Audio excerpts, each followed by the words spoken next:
Profit margin with a 10-time multiplier. So just from, having it made, if it's made for $2, we'll try and sell it for $20.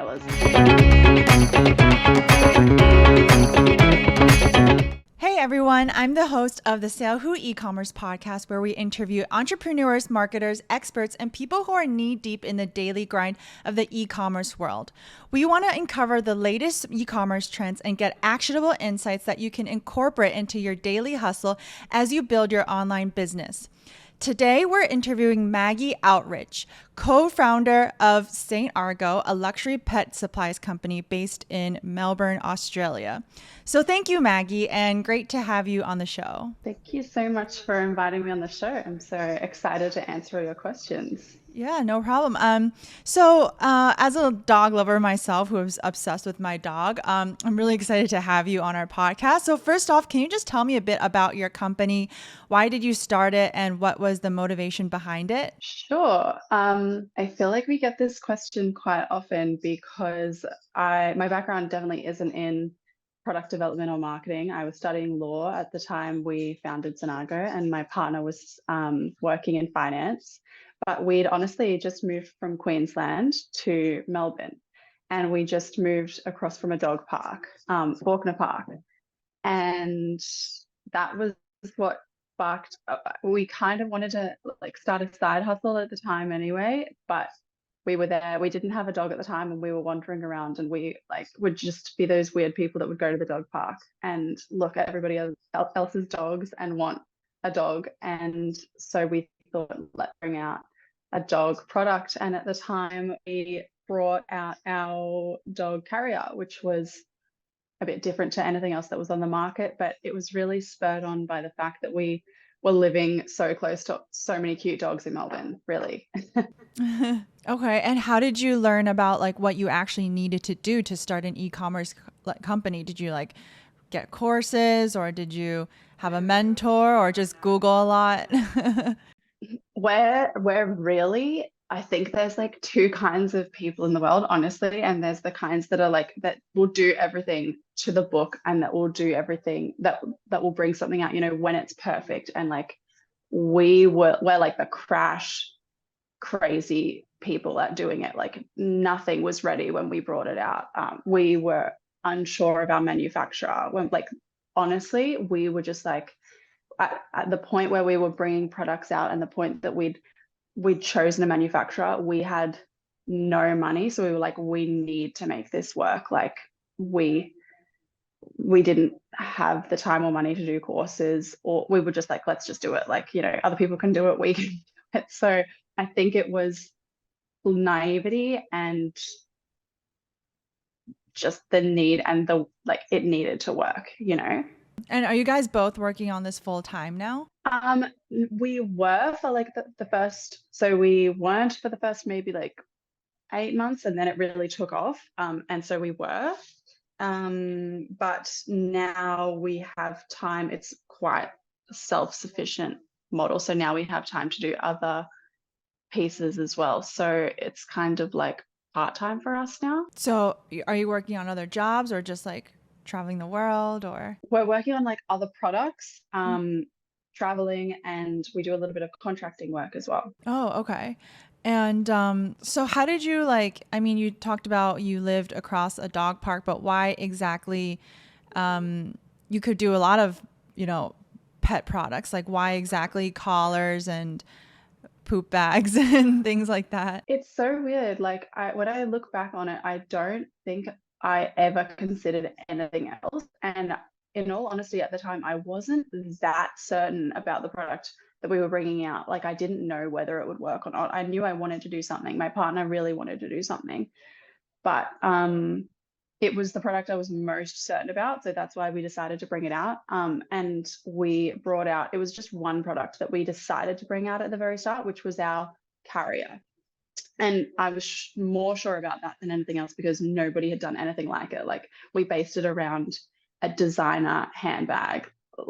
All dog carriers were fabric, and they looked like they had mesh and pieces like that. We didn't want anything like that. We wanted it to look like literally a designer handbag. It was our vegan leather, so it looked very different to anything else. And that's why we decided to do that, because there really wasn't anything like that. Okay. And like, were you worried at all about competition, or like you said, you felt like there was nothing else, but it's like sometimes when something comes out and it's very easy for people on like, AliExpress or anywhere to just copy it and make a cheaper version. Were you worried about that at all? We weren't at the time. Again, we were just so naive. We were so like, I was 23, my partner was 22. So like we were just fresh onto the scene and didn't consider that, just thought about, let's just make sales.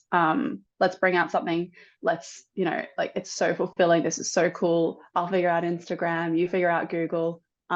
Let's make sales. We never considered competitors. Now we do, now that the brand's more established, and we do see copies as well now. So now we think more about those pieces, but at the time, no idea what we were stepping into. So you don't know what you don't know. And how much did you like, what was the model that you started off with? Did you start drop shipping, or did you just buy like a bulk of inventory, or you used a manufacturer? Like what was the model that you started off with? Yeah, so we went on Alibaba, as everybody does, chose a few factories to look at, and then we flew over to China, where they were all based in Guangzhou. And we chose our factory, who we're still with today. They're amazing. That, again, though, when there's so many options to choose from and you have no idea what you're doing, that was a huge risk, but it paid off for us because we landed a great factory. But yeah, they were really lenient on the minimum order quantities for us, which was great starting out, because we had maybe $12,000, like we had nothing. So I think we got like 600 units of bags. No, we didn't. We got 1, 2, 3, 4, 5.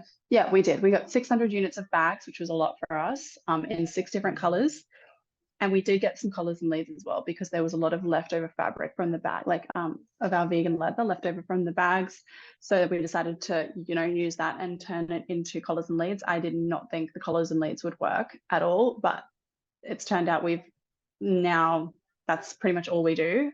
They're our top sellers. So that was a good call again, luck. And yeah, so we got the inventory, we got it shipped over in a big container, which was insane to us. And we had a storage facility at National Storage, which was a 40-minute walk from our apartment. We'd sold our car to buy all the inventory. So every time we had to stock up on new inventory, because we were shipping it ourselves from our flat, we would walk 40 minutes to National Storage, and then we would get an Uber back, because we didn't want to Uber both ways because it was too expensive. So we would Uber back to our flat, whatever boxes could fit in our tiny studio apartment. And then we would haul it to Ozpost whenever we would make sales. And that was 6 months of hauling stuff to Ozpost, and us rocking up to Ozpost with just boxes of stuff, and the Ozpost people being like, oh. So yeah, that was our model, if you want to call it that, until we could afford to move into now what we have, which is we're working with a 3PL. Okay. And so it seemed like you started off with $12,000 for your business, did you mention? Or was that just inventory? Like, how about other things? Like, how did you allocate a budget? Okay, I'm going to spend this much for this business to see if it works, or so you're just winging it together every dollar that we had, and it was all we saw as the cost was inventory, and then we'd worry about shipping as it comes. We sold a collar, so that pays for a tenth of its shipping anyway. So that we just did it kind of case by case. We weren't actively spending on ads or anything at that time. Packaging was included in the manufacturing cost. So it was really just getting the inventory, and then we would figure out the rest. The storage was hardly anything. I can't remember what it was, but it was just a little storage cage in National Storage. So that was it. We were very lean. We still are lean, but we were very lean. Mm-hmm. So how did you determine how much inventory you should purchase? Or is it just, you said we're going to spend 12,000, or we're going to buy this many units, or? We were really working with a manufacturer on what their MOQs were. So we wanted to bring out bags, and we had 3 colors in one style, 3 in another, and their MOQs were 100 of each SKU. So 100 of each style and color. So we knew, okay, there's 600, that's the outlay. how much is that going to cost us? And we went with that. I think we had a little bit left over of the 12K. Like we didn't put that all into the first order. I think we saved a bit for the second order. I can't remember exact numbers, but pretty much it was just working on what do you guys need for us to get this started. And we worked with them. But did you have different sizes, or you just were going to cater to one dog? No, so we had like the bags, and then we had collars. I think we brought out 3 colors. We brought out a black, blue. Oh no, we brought out 4. We brought out black, blue, pink, and a cork material, which was a total flop. But we had 3 sizes, and they were all over the place as well. We were looking at what other brands were doing, but we really needed 5 sizes, which we have now. But yeah, that's kind of, so we had the bags, and then we had the 3 sizes. So at that time, we really weren't servicing like a wide variety of dog breeds. Like the like golden retrievers and Labradors wouldn't have fit into our products, which we discovered after. So I think we went again quite lean on the collars at the time because we really didn't know what we were doing. So we were like ordering just bare minimums of everything, testing it out. And then in our second order, we got our sizing and products together a little bit more than what they were for the first one. The first one was like, let's go, let's see what happens. It was a test, you know? Okay. So how important do you think like the supplier and the relationship is for your journey? I mean, it's been so important for us. I can't think of anything more important because, it's somebody that you work with a lot. I'm not a designer, so I design our pieces, but I will send them Word documents or Pages documents with like photo ideas with like descriptions, and then it's up to them to put, the 3D rendering together. I don't get anybody else to do that. They do that. And I'm back and forward with them constantly. So if there wasn't a good relationship there, it would be really hard to bring out nice products. It would be really hard to innovate. And as a small business, I just feel like if there was no flexibility there, I think that's where people can really struggle, because they were really flexible with their MOQs for us. Without that, we wouldn't have been able to bring out the products that we did, test pieces, and like move as quickly as we did.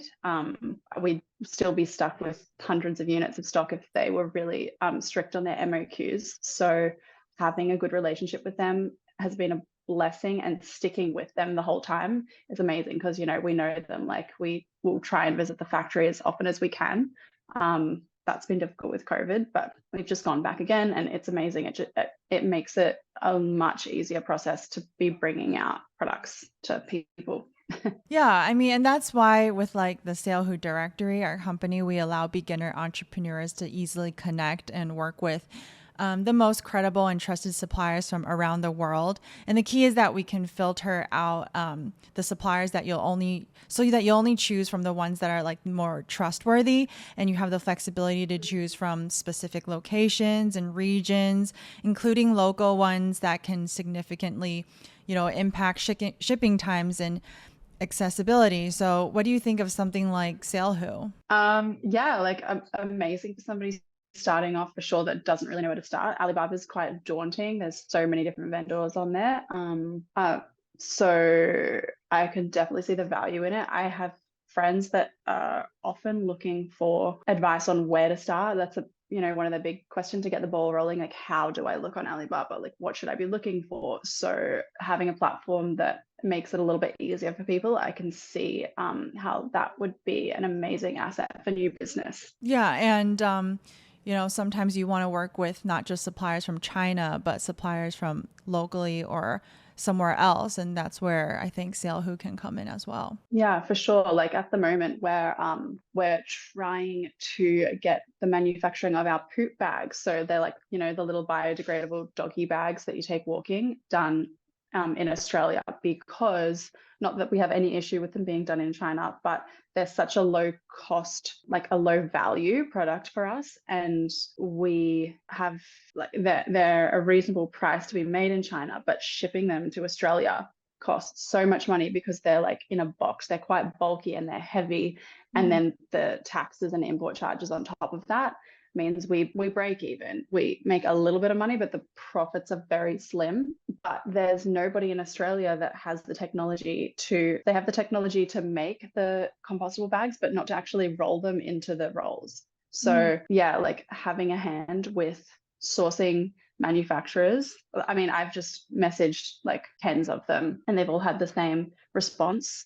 And that's like, taken me time and effort to do that. So, if I knew that beforehand, that would have been amazing. So I can see why that would be really valuable to somebody. Yeah. Let's move on to pricing. So, how did you come up with the pricing of your products? Like, did you do a lot of research, or did you look at competitors? Like, how did you actually figure out where to price? Did you experiment? Yeah, so at the start, I think we just have factors to consider in pricing. One, we try to remain competitive, so be less expensive. Maybe it's a few cents, maybe it's $1. We always wanted to be less expensive. We at the start had this weird thing where we always wanted to end our pricing in a 4 or a 9. So like a collar would be $29 or $24. I think we were trying to make it under the 25 or the $30 mark. We had that. We were just throwing ideas out there. We obviously needed to make a profit on it, and we always based our profit margin with a 10-time multiplier. So just from having it made, if it's made for $2, we'll try and sell it for $20. We soon came to realize, though, that obviously now we've got marketing spend, and then there's shipping costs to us and then shipping costs to the customer. So we've changed that around a little bit now, but that was what we were doing at the start. And then So what's your no, I think that was it. Oh, and I think it's actually 8 times now. It's actually less, just because we're trying to stay competitive, and we've assigned ourselves plenty of wiggle room as well. And we're quite lean on marketing now as well. So it's not such of a huge hit to us, but we have really pushed up our prices as well over time. As the brand has we've got more of a brand name. I think we started off in some of the collars for like $21, and now I think the least expensive is around $42, just because nobody knew who we were. Now they know who we are. And there's a lot that's gone into the brand. And the products have developed as well. We've really listened to feedback and leveled up our products as well. So I feel like the price tag can be justified now, whereas I didn't at the time. So yeah, different considerations, but we're constantly mixing it up, changing it up. With inflation as well, we made a bit of a change when that was happening last year. Yeah. But when you experiment, do you how exactly do you do it? Do you give them like 2 landing pages and then see which one is like converting better, or do you just kind of like adjust the price as you go and see if you're making more sales or if you're making less sales, kind of like that? Like, what exactly is your process? Yeah, no, we've not done like an A/B test with it. We've just raised it a couple of dollars every now and again. I think we've done it maybe 3 times now, to still be competitive. Like, I think now the difference is that we're looking at other brands that are more similar to us, like perhaps Max Bones or Wild Ones, and trying to be that price, versus at the start we were looking at other brands. I don't know who we were looking at the start, but trying to be more around the lower price.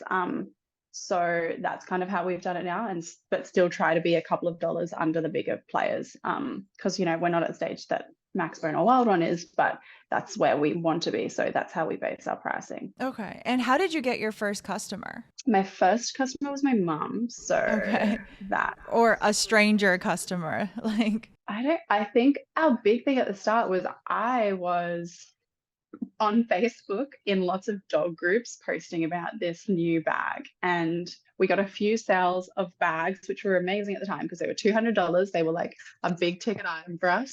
And so some sales started coming in through people that I'd seen on Facebook, like different dog pages. That was how. And then it really started expanding on social media for us on Instagram, when I was just constantly on there, like posting stories. It was me like in my apartment showing people the products. That's when more sales started to stream in, obviously all organically. How many years, or was this recent, or how many years ago was this? 2019. Okay, 2019. Yeah, so I think we launched in like August 2019, and then we were maybe making a sale a day, and probably mostly through like Facebook, and probably through as well, I'd say like people showing other people around them, because we were getting lots in the same areas, because it was like a $200 dog bag that looked very different from anything else. I think there was a lot of word of mouth back then, before we started really actively advertising, maybe 6 or 7 months later. Mm-hmm. Okay. And what exactly are your main sales channels now? I mean, you're not still posting on Facebook, right? Or No, our main sales channels, we've got a great like email sub base. So they're very engaged. I think Instagram is still great for us as well. And of course, we're actively advertising on Google, and we advertise across Meta as well, which does do well for us, but it's a little trickier to guarantee that it will do well for us versus when we first launched and Facebook was, firing. That was amazing. Um, yeah, so email, Google, and like Facebook, Insta to a degree. okay, have you done like I saw you had a TikTok. Do you guys do TikTok ads or do Yeah, sales we come did. through from TikTok or? I don't think so. Like, I think I've really struggled with TikTok. That's like one of my goals for this year, to really to be more active on TikTok. I love TikTok myself, but we've not found any luck yet. We pulled in ads there for a little while, but it was just really chewing up our spend. Like, it really chewed up our spend quickly before we could see any conversions. So I think we just need to like have a little step back with actually spending on TikTok and have a bit more of a strategy around that. Would love to be on TikTok Shop, but that's not a thing in Australia yet. Mhm. Um, so TikTok is definitely an avenue that we want to explore. I love TikTok again, but not quite ready for it yet. It's quite expensive to like get past the learning curve there, I believe. Do you think it's because your products are a bit higher priced that for TikTok they're younger users maybe and maybe there's a Potentially, mismatch yeah. there? Yeah, like we've got TikTok Shop over here. I'm in the EU, and I buy stuff off there all the time, and it's all low cost stuff. I buy it because it's 70% off, and it's just ridiculous not to. So yeah, I'd say that pricing does play a factor in that. Okay. And so you said that in terms of like your spend across like Meta and Google, like is Google working better for you or? Look, my partner does all the ads, but I do hear him go on about Google. Google does like I think it's more consistent than Meta. When Meta works, it's great, but you can have a week of it working and then a week of it not working. Google does more without stopping display ads, definitely. Yeah, that's all I can really speak to that, because he's more of the Google guru than me, but we're constantly advertising on Google. Okay. And did you get into like pet shops and like, are you stocked in stores? Like, how did you get that to work? Yeah, yeah, we love working with retailers. We have a long track record with working with retailers. That's again part of our strategy for this year.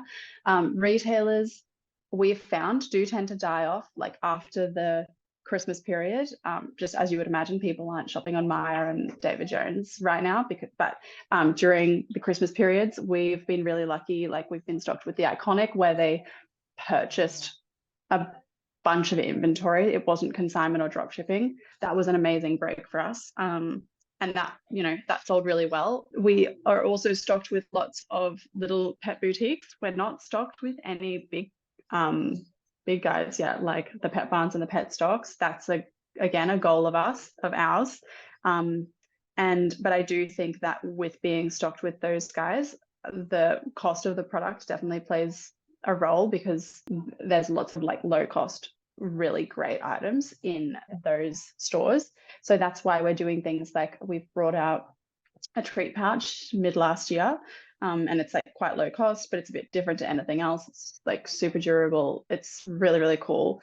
That we're like hoping that that's kind of like our gateway product into getting into the bigger stores. So we are definitely, thinking long term with the products we bring out and who would want to buy them, like trying to offer a bit of a range of products to different retailers, because I think they'll probably dabble in different products. Our harnesses are more expensive than anything they stock. So yeah, we keep pricing in mind, definitely with retailers as well. Okay, so how did you actually get stocked? Like, do you do cold call or cold email? Like, how did you get stocked in these pet shops? Well, sometimes it's cold emails. That was like one of our strategies at the start, especially to smaller guys. We found that with the big guys, that just doesn't work. Like they're not interested. If they haven't reached out to you, they don't want you generally. Honestly, I don't think that we would send out an email to David Jones and say, "Hey, have you guys heard about us?" Like da da da da da, like we would with a smaller retailer, and they would be like, "Oh, we haven't, but we would love to." Like that just doesn't happen. So with our big retailers, they've always approached us with Maya and the Iconic. But with small ones, yeah, it's a mix. Generally, they will reach out to us. A lot of the time, it's over Instagram. They'll reach out to us, and then that's what happens. But we also used to, in the beginning, when we were actively looking for retailers, we would just send out bulk email. Like I would just look up pet stores and just that's how we would do it. There's definitely a smarter way of doing that. But yeah, that's what we did at the time. We would just cold email. Okay, and do you have different agreements with different pet stores? Like, are some like on consignment, or are some do they buy bulk from you? Like, how does it work for everyone? No, just with our inventory, we wanted to keep it really straightforward. So everybody has just purchased from us. There's no consignment. And everybody's on the same agreement. With bigger retailers that we really want to get into, I won't say exactly like what the numbers are, but they definitely can twist our arms more with the terms, with payment terms and with the actual wholesale pricing, like the percentage pricing. But still, we all try and keep it like as even playing field as we possibly can too. Okay. And what's the breakdown of sales now? Like, do you see most of the sales still coming from ads or from pet stores, really? Oh, definitely, yeah, definitely through our platform. Pet stores when we're not like active, that's really slowed down for us. I think like time of year, but we're also not actively like looking at the moment. So it's really whoever approaches us. Definitely through ad spend is where we get the majority of our sales, and that's something that we're really trying to work on as well. Like if you turn your ads off and sales dry up, I don't think that's like a great um that's great. I don't think that's great for sales. So we're also really trying to work on our organic marketing as well, our SEO. Yeah. Okay. And how did you determine? Does your partner or your fiance now, does he do all of them ads, or do you guys outsource to someone who runs them? And how did you figure out how much you want to spend at first? Because you do need to spend quite a bit to at least see results. It's not really like people say the $1 or $5 per day. I mean, I've never seen results like that, but how did you figure out how much to spend? I wish that he was on this call to explain this to you because I'm not exactly sure. I mean, we don't outsource any of it. He does all of it. He's amazing at it. He's on it every day. I think like it's pretty much, it's not his full-time job, but it is a full-time job of monitoring them, tweaking them. We spend a bit to see results. Like, yeah, like it's not $1 to $5 a day. I think I don't know exactly how much it is, but it's not $1 to $5. It's in the hundreds to see results. And it's constant. But I just think the thing that, yeah, we're working on at the moment is if they're switched off or if something happens, or if they're not working, like all of us have seen with the privacy laws changing, with Facebook just being like really across the board, not great with advertising. That's just a bit of a threat with our marketing. So I think it's trying to diversify as well, and not focus as much on ad spend, like focus a little bit more on like more of the organic traffic and organic sales as well. I guess it's really about like capturing the emails, because you said you have a pretty good subscriber list.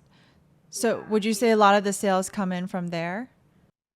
Yeah, like they do. We try and send an email every 6 days, and then of course um our email subs will always get like sales notifications, and um like they're signed up to restock alerts. So whenever we restock, the email goes out, we get sales. Like email subs are great, like they're really, really engaged. So definitely if you can like invest in your email subs, like treat them nice, it'll come back like tenfold. Absolutely. And you basically work on the email subs through ads, right? Or is there another way? Um, like in attaining email subs. Yeah. Yeah, so like obviously we have like a pop-up when you first join our Mhm. website. Ads are more targeted at just like converting, not really getting email subs. So as soon as you hit our website, we make it really easy for you to subscribe. There's a pop-up that, and then there's like subscribe boxes pretty much all over the website. So it's easy for them to find. Whenever I'm doing any posting as well, it's always like sign up to be notified. It's just like reminding people that you get more benefits in being a subscriber with us than with, you know, than not. We also always try and make sure our content is like fresh and actually somebody, I know everybody says this, but really it's not just like spammy. We offer them a lot in our emails. Yeah, so I think that's important. I want people to see our email pop up and be excited about it and not be like, oh, can I unsubscribe? But emails are like the number one ROI. I read somewhere the other day, and I think that would be the case for us definitely. When we send out an email and there's a sale on, or a restock, like we get conversions straight away. But what else do you offer in the emails besides like sales or gifts or restocks? Like, do you tell them, I don't know, like dog tips or like how to take care of your dogs, things like that? Or what exactly, Yeah, so how do you sometimes nurture like them? we'll tie it into events that are happening. If it's Dog Monday, we'll send out a nice email. We'll notify them if we're thinking of bringing out like a new colorway. We've done before like polls, like for people to cast their vote and like kind of be more a part of the brand as well. Like, do you want to see yellow or do you want to see hot pink? And email subs get access to that. I think that's really great. Whenever we post a blog, we'll also email people about it. So if there's a blog on, oh, these like the top 10 foods that your dog absolutely cannot eat, Mm. whatever that is, we'll email subs as well.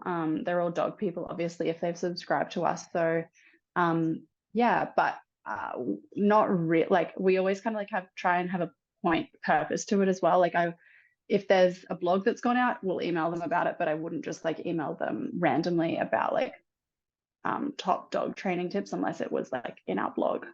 So I kind of like always try and tie it together with what's on the website as well. To get them back to your website to hopefully purchase.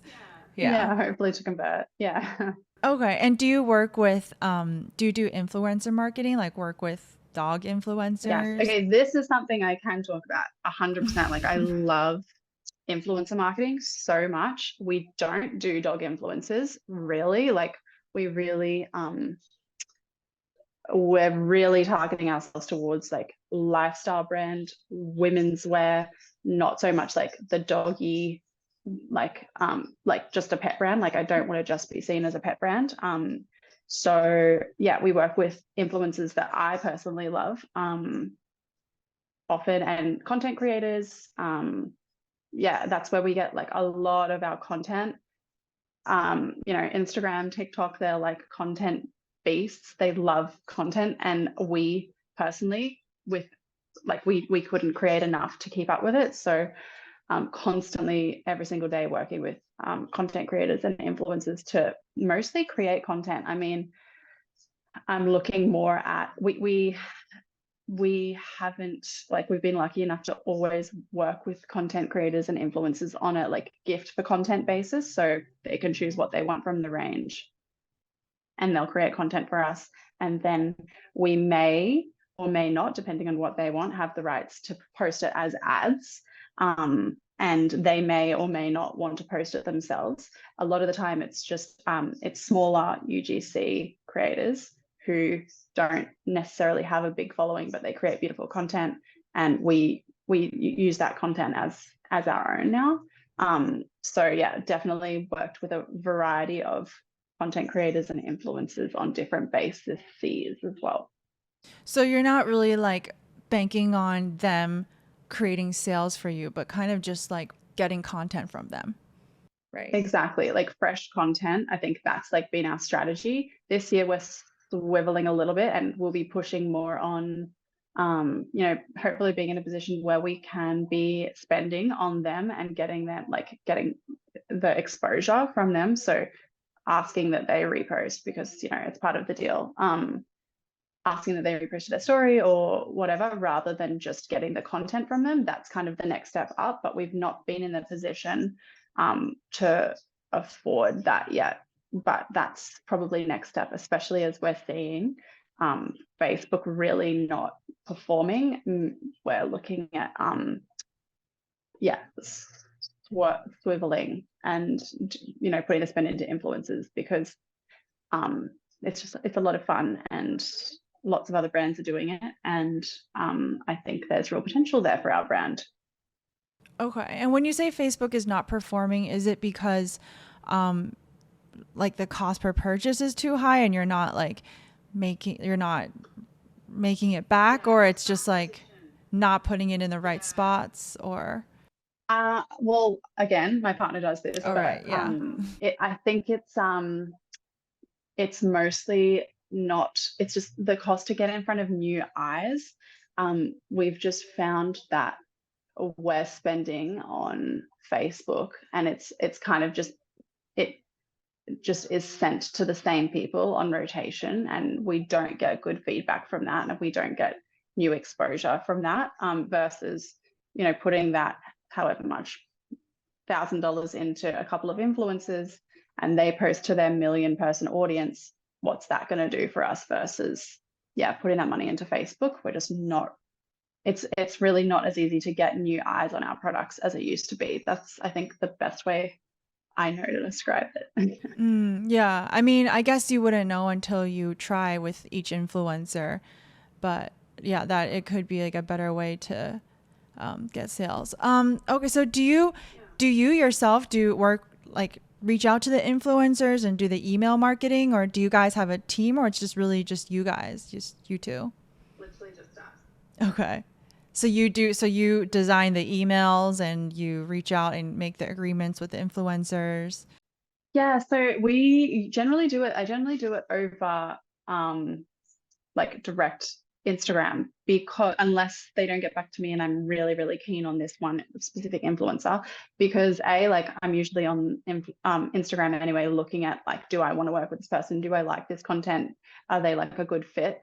And B, because then I know that I can go directly to them versus potentially going through to an agent and like guaranteeing that they're going to be asking for money.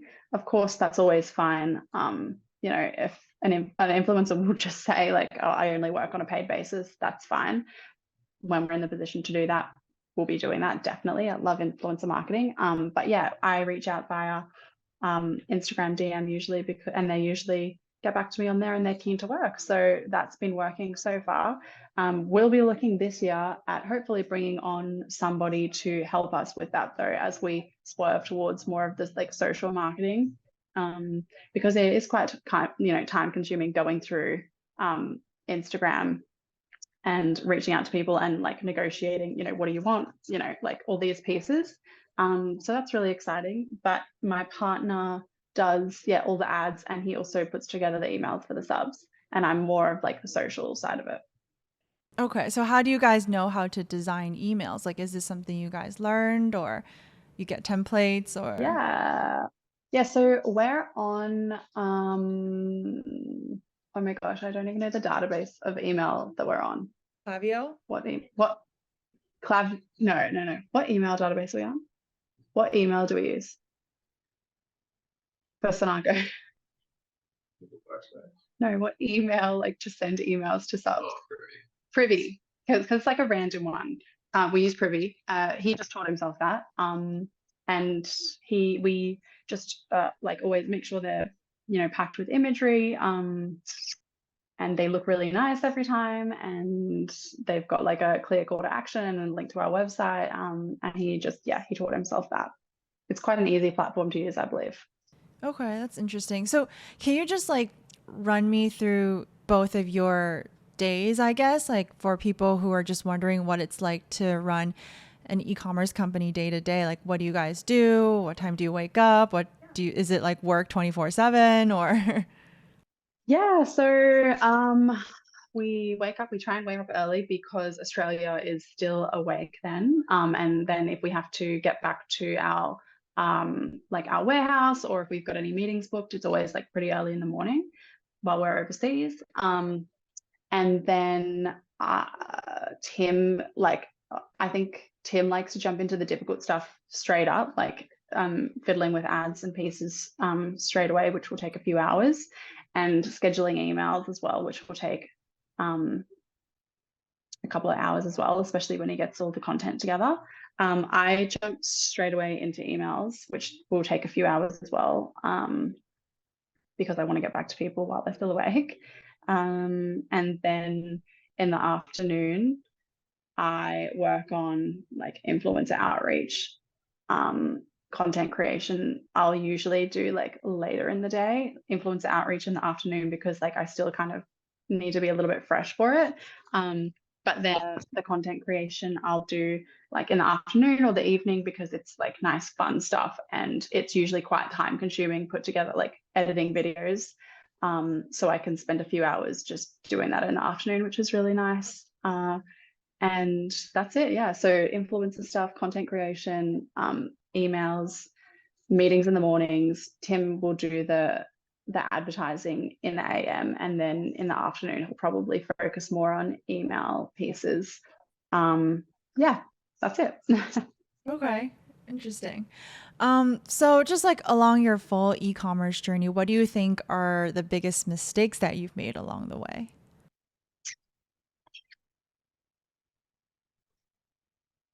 um okay. Definitely we still continue to make this. We don't learn our lesson.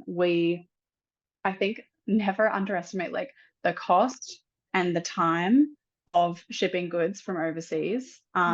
There's always, even if we give ourselves 2 week buffer from like the estimated landing time, they are always late.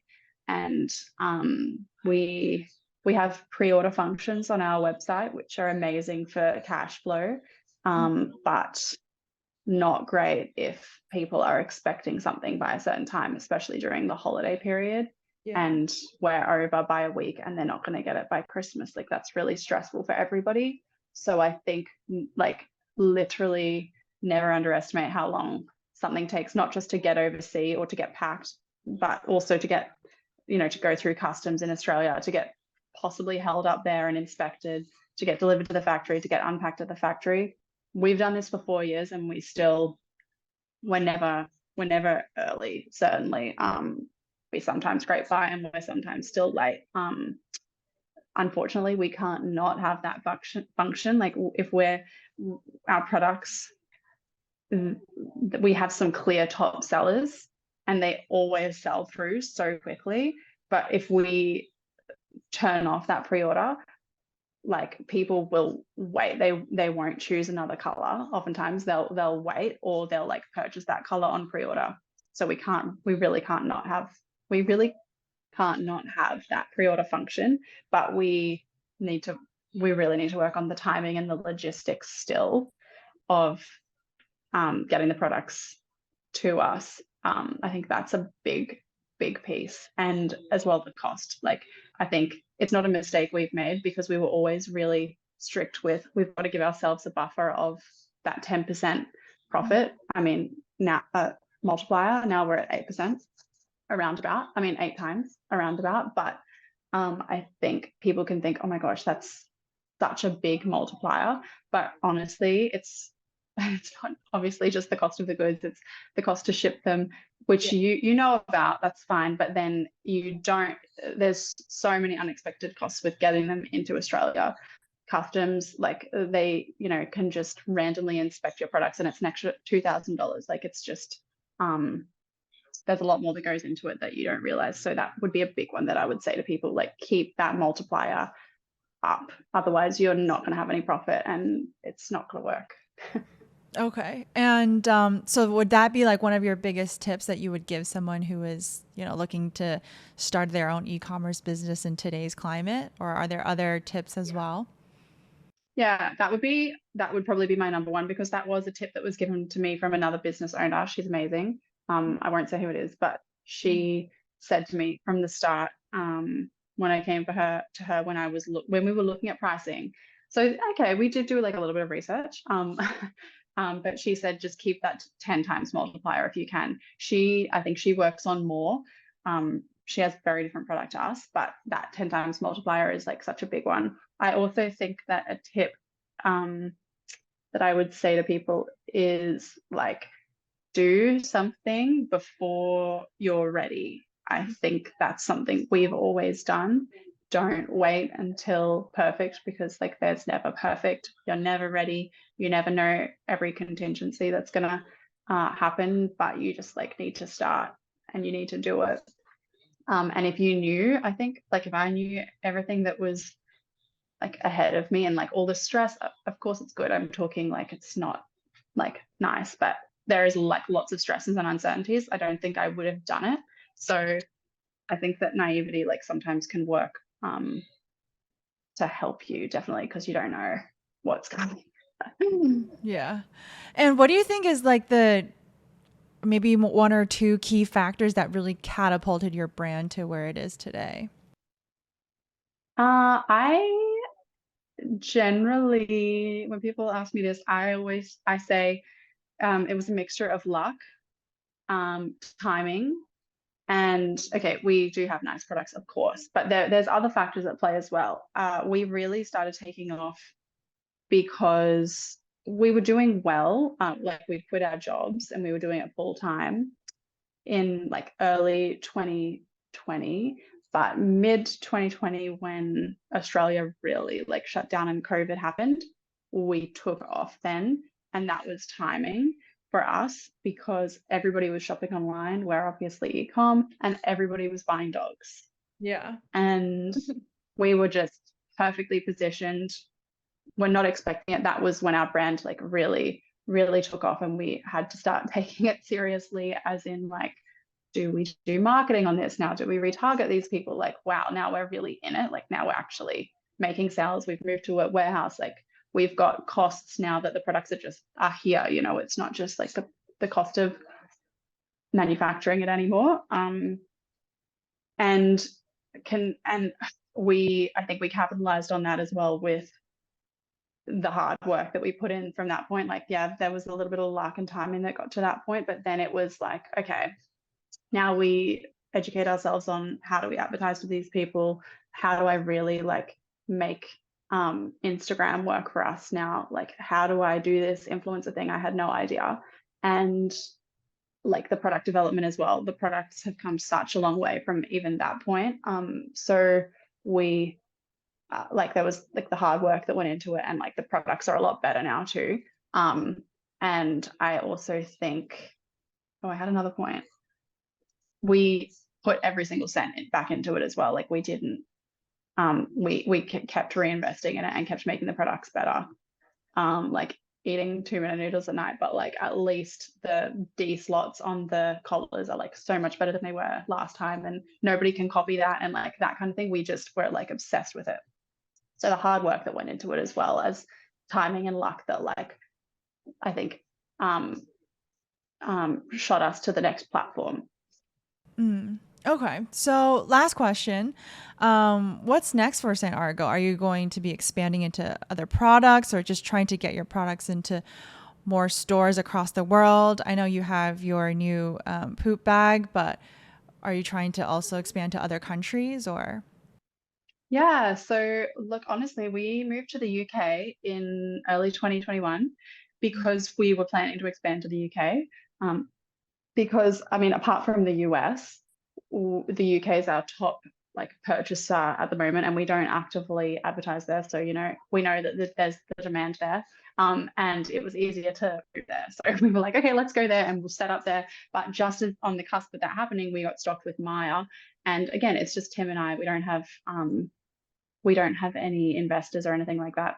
So we just could not get the stock together to set up a warehouse there in the UK with this big retailer coming on board in Australia. The plan is we're bringing out really cool products constantly. We've got heaps in the works this year, and eventually cracking into the US will be our first bigger market that we crack into through Amazon. That's the plan. I mean, we're stocked on Amazon in Australia, but it's really not the same beast as Amazon in the US.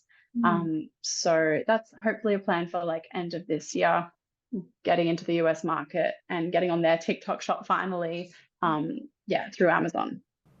Okay. Well, thank you so much for this interview. It was really, really informative. And I think a lot of listeners will definitely learn a lot from your e-commerce journey. So if you want to get more actionable insights on the e-commerce industry, be sure to subscribe to our Sail Who e-commerce podcast and also our YouTube channel so you never miss an episode. Thank you and see you in the next episode.